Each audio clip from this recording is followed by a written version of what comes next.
So in this module, we'll study about the stress transformation, where we'll talk about the analysis of principal planes and stresses. So after going through this module, we will be able to determine the stresses on oblique plane in member subject to uniaxial and biaxial stresses along with shear stress. We'll derive the transformation equation for stress in a plane stress system. We'll determine the magnitude and nature of stress on an oblique plane. We'll derive the equation for principal planes and maximum in plane shear stress, and we'll calculate their magnitude and direction. And we'll also show that the sum of direct stresses on any two mutually perpendicular plane at a point is constant. And we'll determine the maximum shear stress in compound stress system and show that the planes of the maximum shear stress lies at 45 degree to the planes of principal stresses. And we'll also calculate the normal stress on the planes of maximum shear stress, and at last we'll construct the Mohr stress circle and learn its use to measure the principal stresses and stresses on inclined plane. So let's start. So till now in this course we have studied different type of stresses: simple stress like tensile, compressive and shear stress, flexural stresses or bending stresses, shear stresses in beams, torsional stresses, and so on. We dealt with each of them separately, but in real life structures the combination of these stresses acts at a point, and it is quite possible that the combined effect of these stresses in a particular direction is more than that of the individual stress. So in this module we shall examine this aspect in detail. So first of all, to understand the complex stress system, we'll relook the elementary stresses dealt earlier in this course as shown here. The tensile stress, which is shown by arrows pointing towards in outward direction like this, and in most of the cases this is designated by sigma T. Here sigma T is the force intensity at the cross sectional area, and sigma T can be find out force divided by cross sectional area of this particular element at unit of stress as we know the Newton per mm square.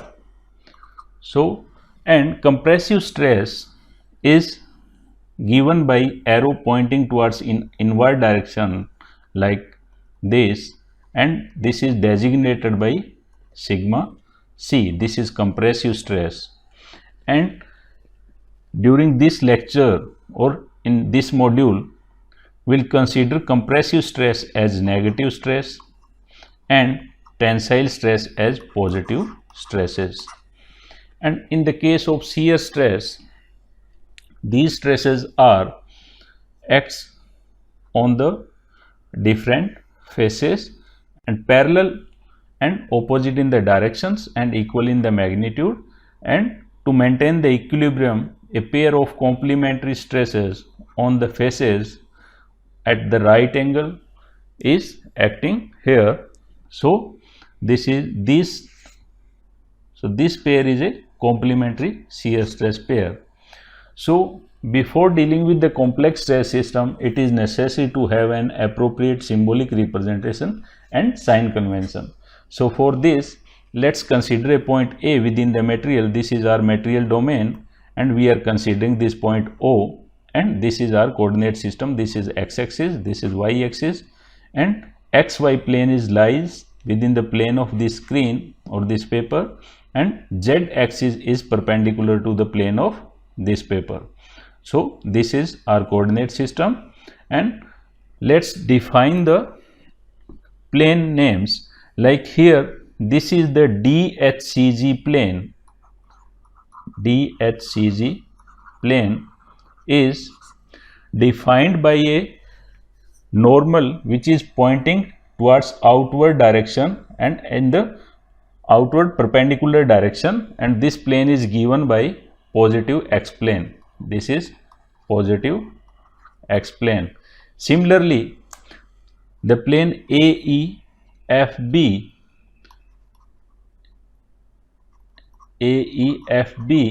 so the normal of this surface or this plane is in the negative x direction. So this is given by its normal name, which is minus x plane. And similarly we can give the we can call the BFGC plane as positive y plane, and AEHD as minus y plane. So this would be the nomenclature during this module. So if we are talking about plus x plane or simply x plane, that means we are talking about this plane.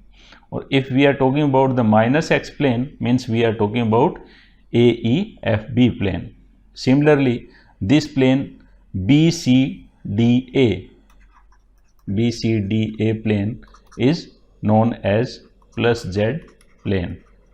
So these planes are known by the name of its perpendicular or its common normal, which is pointing towards in the perpendicular direction in the outward direction.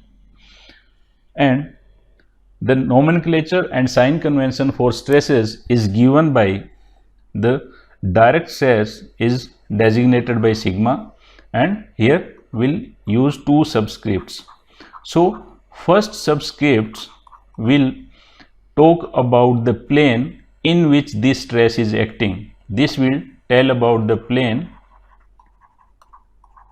in which this stress is acting, and second subscript will tell about the direction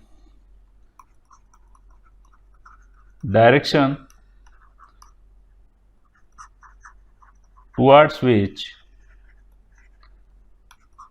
this stress is acting.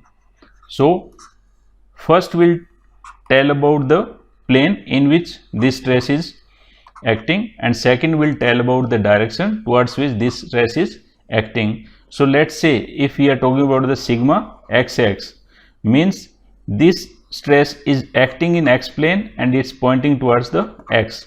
So it means this is, so this stress is acting in the plus x plane as we discussed in the last slide, and it's pointing towards the x.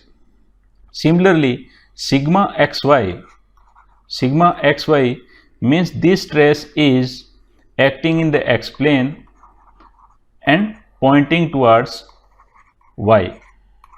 So this is sigma xy, this is acting in the x plane and it's pointing towards the y. So this is sigma xy, and this is tangential stress, so this is also designated by tau xy, and this is shear stress. And similarly, if we talk about the sigma xz,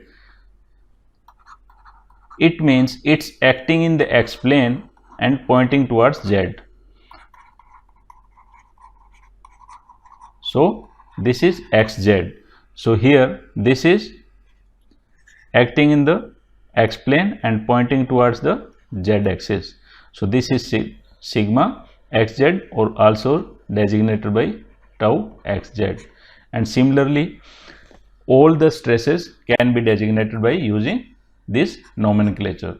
So we'll follow this nomenclature to designate the stress during this module, and we'll follow this pattern to designate the plane in which the stress is acting. So in the next lecture we'll talk about the stresses on inclined plane in the case of various state of stresses. So thank you.